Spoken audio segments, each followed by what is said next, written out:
time for a David Grusch UFO whistleblower news roundup. Get in here. This is Jack with Cosmic Road. I talk about UFOs and the paranormal. Please hit like, please subscribe, share on social media, and let me know what you think in the comments below. Okay, there have been so much rumors and speculation going on about what precisely is going on involving David Grusch and all the circus surrounding this. And now we're getting some clarification from some key people like George Knapp and Jeremy Corbell, Representative Tim Burchett, and others. So let's go over the various pieces of news that they are clarifying. So, first of all, George Knapp and Jeremy Corbell have been in talks with Dave for a long time, for about a year, and they even have some documentation from the IG.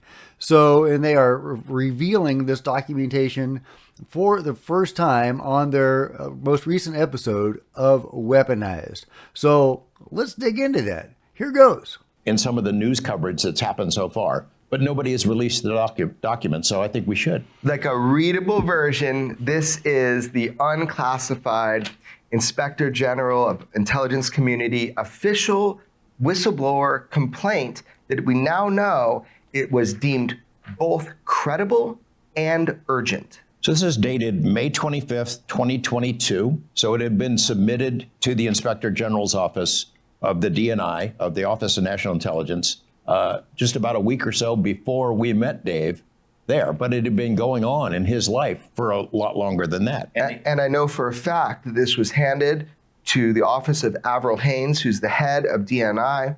This information in full classified form is in the possession, has been in the possession of the people that need to know about it. The complaint reads in part, Section 3, Mr. Grusch had direct knowledge of intelligence community elements that have purposely and intentionally withheld and or concealed UAP-related classified information from the U.S. Congress. He has direct knowledge that this classified information has been withheld or concealed by the involved IC elements to purposely and intentionally thwart legitimate congressional oversight of the UAP program. And he states further in Part 4, in July of 2021, full year, 11 months before we ever met him, Mr. Grusch confidentially provided UAP-related classified information to the Department of Defense Inspector General. At that time, he communicated classified information about the improper withholding and concealment of classified material from Congress. He believes that his identity and the fact of his UAP-related communications with the DoD Inspector General have been disclosed to individuals and entities outside the DoD IG, and he has suffered retaliation because of it. He says, since his protected disclosures to the Inspector General, Mr. Grusch has been subjected to numerous adverse security clearance actions. Those actions have unfairly impugned his integrity, his character, judgment, professionalism, and mental health. They got right down to it with him, punching him in the gut as much as they could. While he remains security cleared by the NGA, his compartmentalized access to numerous other IC elements has been mysteriously and apparently without plausible explanation canceled, delayed, denied, or improperly obstructed. He has reason to believe that many recent issues with his access are directly related to his previous UAP protected communications. I love how the Inspector General is using the word UAP and like it's like a definite certainty. You know, there are UAP. This is the thing. And it's interesting. We don't know the scope of the retaliation that David Grusch faced. We do know, according to Ross Coulthart, that Dave Grusch's house was recently broken into. So was that part of it? Probably. Were they looking for something? Probably. Or it could have just been an intimidation tactic. We don't know. Ross has also said that coming out like this publicly has made Dave safer. That's interesting because it's the same reasoning behind Bob Lazar coming out, and that seems to be a thing. Whistleblowers are in danger, but when they go public, maybe they are in less danger. Another thing that George was able to clear up is the story that Dave Grusch's lawyers dropped him. And I did a news piece on this just the other day. There's been speculation, why did they drop him? This could be a blow to David Grusch in that movement. So what is the deal? Well, George has the answers. Let's listen. The law firm represents whistleblowers and active duty government employees.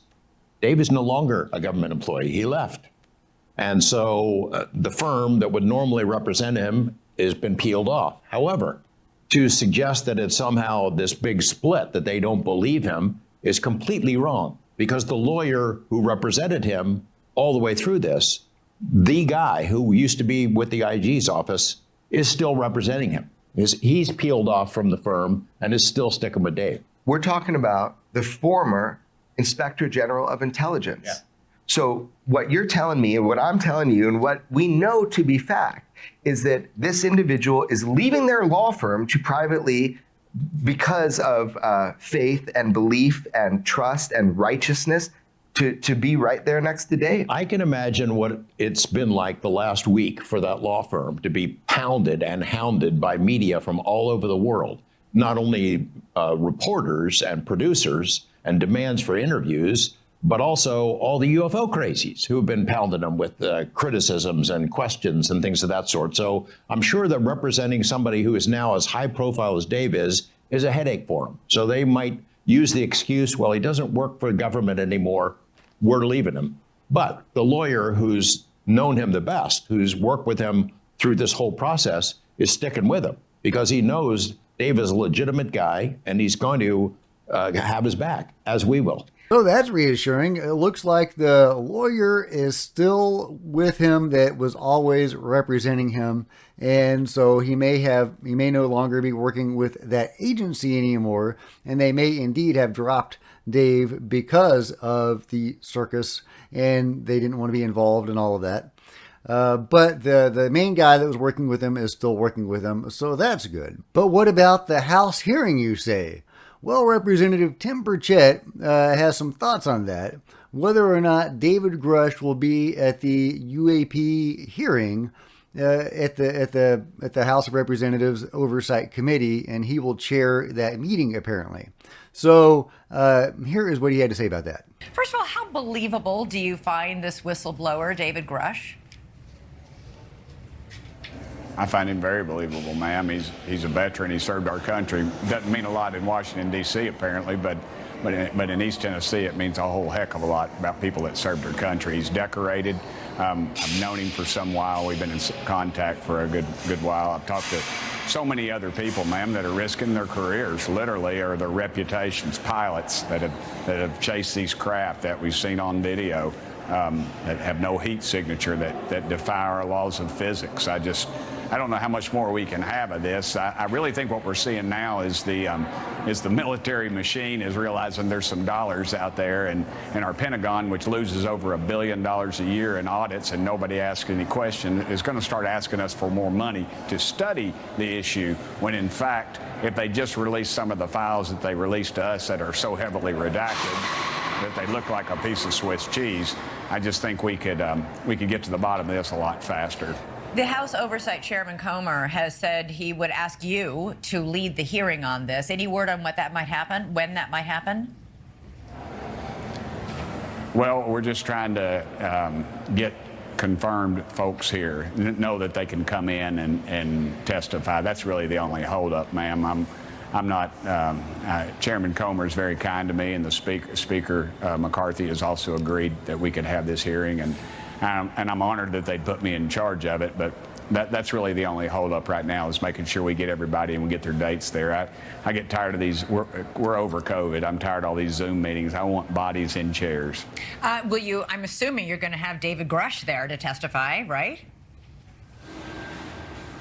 We're going to try. We are going to try. I think what he has to be really careful of is crossing over that line of speaking about something that maybe is classified or not, or taking out of context. And so we're going to work with him and his folks, and hopefully get him here as well. I think he would be a real star. And will you call on somebody from the Pentagon or the Department of Defense to come in? Because obviously what he's claiming is that there is a ultra top secret program, more top secret than the Arrow program that he was himself assigned to, that exists, that is keeping this information hidden from Congress and the American public. I think at some time we will, ma'am, but the group that they put in charge of this, if you saw the Intelligence Committee that was open to the public, ma'am, they couldn't even spell UFO. They didn't have a clue about what's going on.